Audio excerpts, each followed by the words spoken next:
Hello बच्चों, स्वागत है। प्रश्नावली 1.2 का प्रश्न संख्या 5 को हल करते हैं।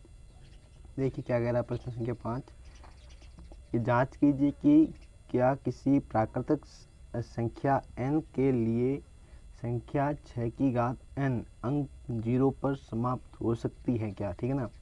तो हमें कोई संख्या दे रखी है जिसकी घात जो है 6n है और n क्या है, एक प्राकृतिक संख्या है। और प्राकृतिक संख्याएं कौन सी होती है आपको पता होनी चाहिए। प्राकृतिक संख्याएं जो 1 से शुरू होती, 1, 2, 3 और 4 और जो अनंत तक चलती हैं वो होगी। ठीक है ना। अब देखिए इसका हल करते हैं कि जो संख्याएं 0 पर जो है समाप्त होती हैं तो उसके जो है अभाज्य गुणनखंड जो है 2 × 5 के रूप में होते हैं।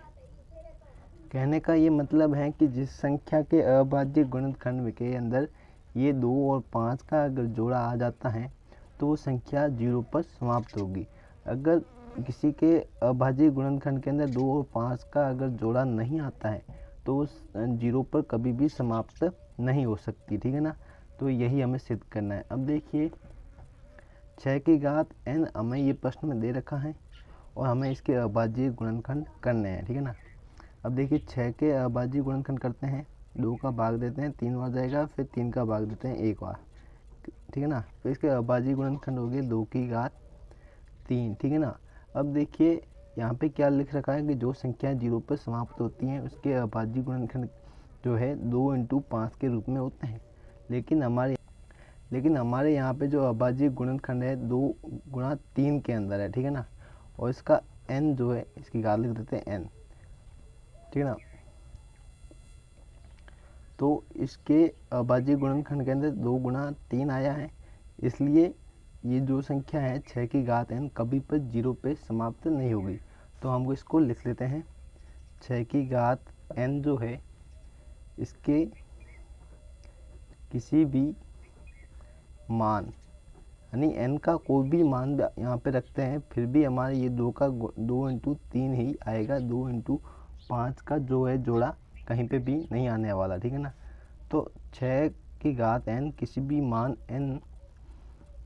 मान n के लिए 0 पर समाप्त